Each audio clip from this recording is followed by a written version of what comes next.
அன்பர்கள் அனைவருக்கும் வணக்கம். மதுரை காண்டத்தின் 2ஆம் பாகத்தினை இக்காணொலியில் நாம் காணலாம். எங்க சேனலை ஃபர்ஸ்டா பார்க்குறவங்க யாராவது இருந்தா சப்ஸ்கிரைப் பண்ணிக்கோங்க. அதோட கூட பெல் ஐக்கனையும் மறக்காம கிளிக் பண்ணிடுங்க. வாருங்கள், இளங்கோவடிகள் இயற்றிய சிலப்பதிகாரத்தின் மதுரை காண்டத்தை குறித்து இப்பொழுது காணலாம். மதுரை காண்டத்தின் முதல் பாகத்தில் கோவலன் எவ்வாறு கொலையுண்டான் என்பதை நாம் அறிந்து கொண்டோம். அதற்கு பிறகு நடந்த வரலாற்றை இப்பொழுது பார்ப்போம். கண்ணகியை அடைக்கலமாக வைத்திருந்த மாதிரி ஆற்றங்கரைக்கு நீராடச் சென்ற பொழுது அங்கு மதுரை மாநகரில் கோவலன் கொலையுண்ட செய்தியை கேட்டு திடுக்கிட்டாள். அழுது கொண்டே கண்ணகி இருப்பிடத்திற்கு விரைந்து ஓடினாள். அங்கு சென்றவுடன் கண்ணகியை கண்டதும் அவளுடைய மாசற்ற இளமை பொங்கும் முகத்தை கண்டு விம்பி அழுது ஏதும் சொல்லாமல் புறத்தே சென்று ஆயர்குல மாதரிடம் விஷயத்தை தெரிவித்தாள். அவர்களும் பதறவே கண்ணகி அவளது தோழியான ஐயையிடம் சென்று கண் கலங்கி, தோழியே, எனது மணாளன் வெளியே சென்று வெகு நேரம் ஆகியும் வரவில்லையே, அவருக்கு ஏதேனும் துன்பம் நேர்பட்டதா? இவர்கள் அனைவரும் என்னை குறித்து என்ன பேசிக் கொள்கிறார்கள் என்று அவள் புலம்பவும் வேறு வழியின்றி ஐயை அழுது கொண்டே அரண்மனையில் களவு போன சிலம்பை கோவலன் களவாடினான் என்று, அவனை அரசனது காவலாளர்கள் கொலை செய்தார்கள் என்று அழுது கொண்டே உண்மையை போட்டுடைத்தாள். கொலை என்ற சொல் காதில் விழுந்ததும் கண்ணகி பொங்கி எழுந்தாள், விழுந்தாள், மோதினாள், அழுதாள், அரற்றினாள். என் தலைவா, நீ எங்கே சென்றாய் என்று ஏங்கி மயங்கினாள். சிறிது நேரம் கழித்து வானில் உதிக்கும் சூரியனை பார்த்து, ஏ கதிர் செல்வனே, நீ அறியாத பொருள் இவ்வுலகில் ஒன்றுமில்லையே, நீ அறிய என் கணவன் கல்வனோ என்று முறையிட்டாள். ஆதவனும் அசிரீரியாய் அங்கிருந்த அனைவரும் கேட்கும்படி, மாதே, உன் கணவன் கல்வன் அல்ல, அவனை கல்வன் என்று கொன்ற இவ்வூர் தீயினால் அழியும் என்று கூறிய குரல் ஆகாயத்தில் எழுந்தது. அதை கேட்ட கண்ணகி மனம் தெளிந்து தன் மற்றொரு சிலம்பை கையிலேந்தி மதுரை மாநகரின் உள்ளே புகுந்தாள். ஏ பாவிகளே, என் கணவன் கல்வன் அல்ல என்று ஆற்றாது அழுபவளை கண்டு மதுரை மக்கள் அனைவரும் என்ன நேருமோ என்று அஞ்சினர். கண்ணகி படும் துயரத்தை காணாத கதிரவனும் மேற்கு திசையில் மறைந்தான். கண்ணகி கோவலன் கொலையுண்ட இடத்தை அடைந்தாள். காலையில் தன் காதலன் கொடுத்த மலர் மாலையை வாங்கி கருங்கூந்தலில் சூடிய கண்ணகி மாலையில் தன் இறந்து கிடந்த கணவனின் இரத்த வெள்ளத்தில் தன் கூந்தலை நனைத்தாள். தரை மீது கிடந்த தன் கணவனை கண்டு அவன் மார்பின் மேல் விழுந்து அழுதாள். பல சிறப்புகளை தன்னுள்ளே அடக்கிய இந்த மதுரை மாநகரத்தில் சான்றோரும் உண்டோ, தெய்வமும் உண்டோ என்று தேம்பி அழுதாள். இவ்வாறு புலம்பிக் கொண்டு தன் கணவனது மேனியை தழுவிக்கொண்டாள். அப்பொழுது கோவலன் தூக்கத்தினின்று எழுபவன் போல எழுந்தான். தன் காதலியின் வாடிய முகத்தை கண்டு, நிறைமதி போன்ற உன் முகம் கன்றியதே என்று சொல்லி தன் கையால் அவள் கண்ணீரை துடைத்தான். கண்ணகி ஏங்கி அழுது நிலத்தில் விழுந்து தன் கணவனது பாதங்களை இரு கரங்களாலும் பற்றினாள்.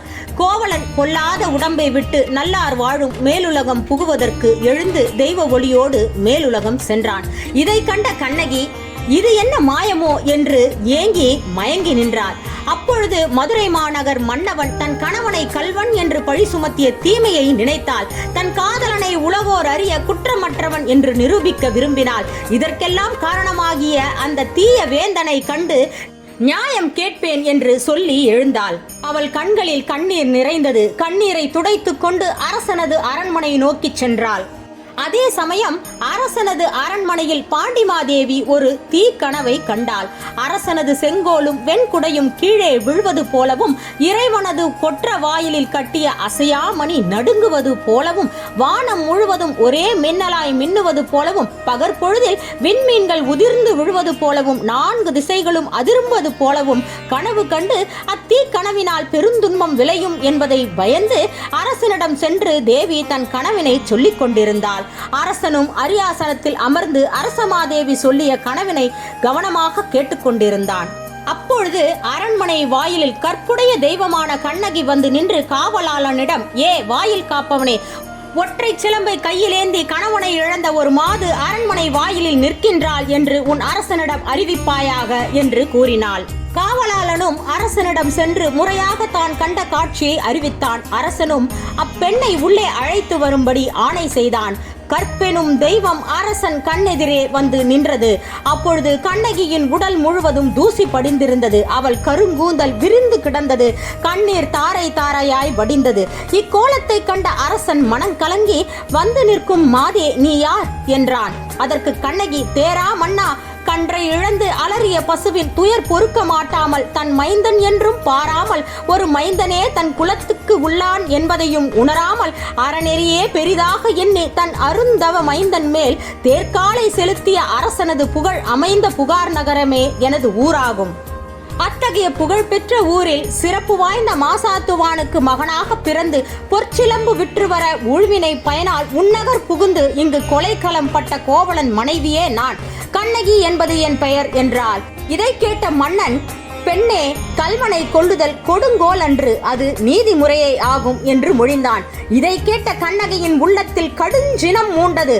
அரசே, என் கணவன் குற்றமற்றவன் என்று நிரூபிக்கும் பொருட்டே நான் இங்கு வந்தேன். என் சிலம்பின் உள்ளே அமைந்திருக்கும் பரல்கள் மாணிக்கம் என்றாள். அதற்கு மறுமொழியாக அரசனும் தன் தேவி அணிந்திருந்த சிலம்பின் பரல்கள் முத்துக்கள் என்று கூறி உள்ளே சென்று கோவலன் கையினின்று தன் காவலாளர்கள் எடுத்த சிலம்பை கொண்டு வந்து கண்ணகியின் முன்னே வைத்தான். அச்சிலம்பை கண்ணகி உடைத்தாள். உடனே அதன் உள்ளே இருந்த மாணிக்கங்கள் வீறிட்டு எழுந்து மன்னவன் வாயினில் தெரித்தது. மாணிக்கங்களை மன்னன் கண்டான். அப்பொழுதே அவன் வெண்குடை தாழ்ந்தது, செங்கோல் தளர்ந்தது. ஐயோ, ஒரு தட்டான் சொல்லை கேட்டு முறை தவறிய நானோ அரசன்? கோவலன் கல்வன் அல்லன், நானே அவன் உயிரை கவர்ந்து கொண்ட கல்வனானேன். இதுவரையில் என் நாட்டில் நீதி எக்காலத்திலும் தவறியதில்லை. இப்பொழுது என்னால் நீதி பிழைத்தது. இனி நான் உயிர் வாழ மாட்டேன் என்று சொல்லி மன்னவன் மயங்கி விழுந்து உயிர் துறந்தான். பாண்டிமாதேவியும் கற்புடைய தெய்வத்தின் தோற்றத்தை கண்டு நடுங்கி அவள் அடியினை தொழுது விழுந்தாள். பின்பு எழுந்து தன் காதலனது மெல்லிய அடிகளை வருடி பார்த்தாள்.